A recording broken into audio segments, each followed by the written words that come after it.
વડોદરામાં ગણેશોત્સવ પૂર્વે નીકળતી શ્રીજીની આગમન યાત્રાના મુદ્દે પોલીસ અને ગણેશ મંડળ વચ્ચે મડાગાંઠ સર્જાતા શાંતિપૂર્ણ રીતે ઉકેલ લાવવા માટે પોલીસ કમિશનરે બોલાવેલી મીટિંગ પોલીસ ભવન ખાતે રાખવામાં આવી હતી, પણ અગમ્ય કારણસર આજની બેઠક મુલતવી રાખવામાં આવી, જેના કારણે ગણેશ મંડળના કાર્યકર્તાઓમાં દુઃખની લાગણી વ્યક્ત થઈ હતી।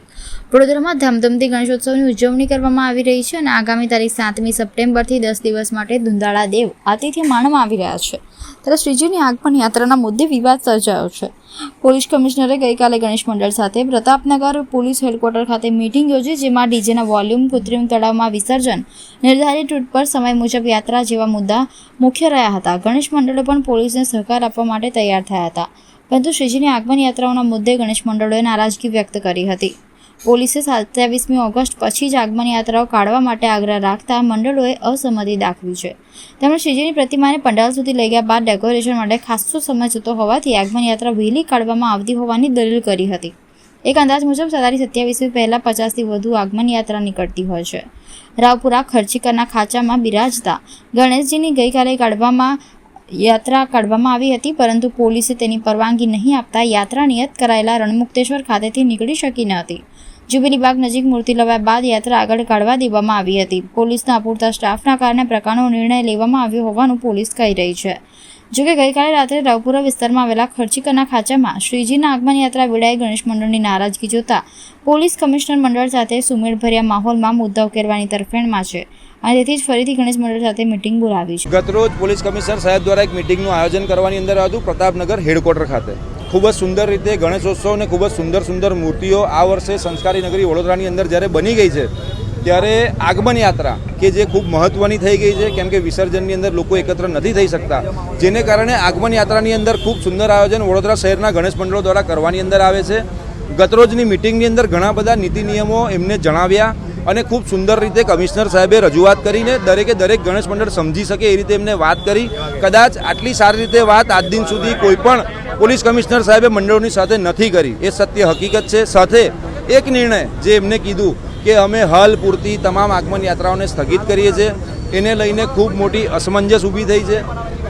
ગતરોજ જે કમિશનર સાહેબે કીધું કે ભાઈ આગમન યાત્રાઓ અત્યારે સ્થગિત કરવામાં આવે છે ને અમે તમને તારીખ જણાવીએ છીએ, પણ એની પહેલાં તમારી એક ટીમ વડોદરા ગણેશોત્સવ સમિતિ તરફથી આખા વડોદરા શહેરની આગેવાની લઈને આવે, અમારી સાથે વાત કરે અને વાત કરીને એનું શું નિરાકરણ આપણે લાવી શકીએ છીએ સારી રીતે, એનો આપણે નિર્ણય લઈએ। એ માટે સીપી સાહેબે આજનો અમને સમય આપ્યો છે, અમે એમને રજૂઆત કરવા જવાના છે અને આનો સુખદ અંત આવે એવા અમારા પૂરેપૂરા પ્રયાસો છે। અમારી એક જ છે વસ્તુ કે ભાઈ આપ સર્વે જે તારીખો ડિક્લેર થઈ ગઈ છે તારીખની અંદર ચેન્જીસ ન કરશો, અમારી એવી રજૂઆત છે।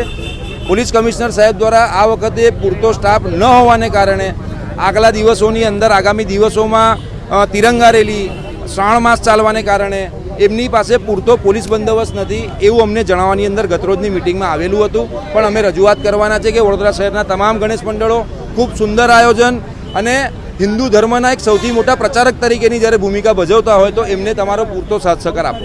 કમિશનરે તો 27 તારીખ પછી આગમન યાત્રાનું કીધું છે, તમે શું કહેશો એના માટે? હજુ કોઈ નિર્ણય એમને ગતરોજ કીધું છે કે ત્યાર સુધી અમે પરવાનગી નહીં આપીએ, પણ પોલીસ કમિશનર સાહેબે આજે અમને બોલાયા છે, આજે એમની સાથે ચર્ચા થવાની છે અને જે પણ છે અમે લોકો એમની સાથે વાત કરીને જે પણ મેસેજ હશે આપણે મીડિયા બંધુઓને આપણે તમામ મિત્રોને જણાવીશું। એક મહિના પહેલા અગાઉ આપણે રજૂઆત કરેલી ગણપતિને લઈને મીટિંગ કરેલી, એ દરમિયાન એ લોકોને કોઈ ધ્યાન નહોતું? ના, એ વખતે આગમન યાત્રાઓને લઈને કોઈ પણ ડિસ્કશન નહોતું થયું। આની સાથે એક સાઉન્ડ એસોસિએશનની સમસ્યા હતી, તો સાઉન્ડ એસોસિએશનનો પણ નિર્ણય એમના એસોસિએશન દ્વારા લેવાની અંદર આવ્યું છે। વડોદરા ગણેશોત્સવ સમિતિની એની અંદર કોઈ જ ભૂમિકા નથી।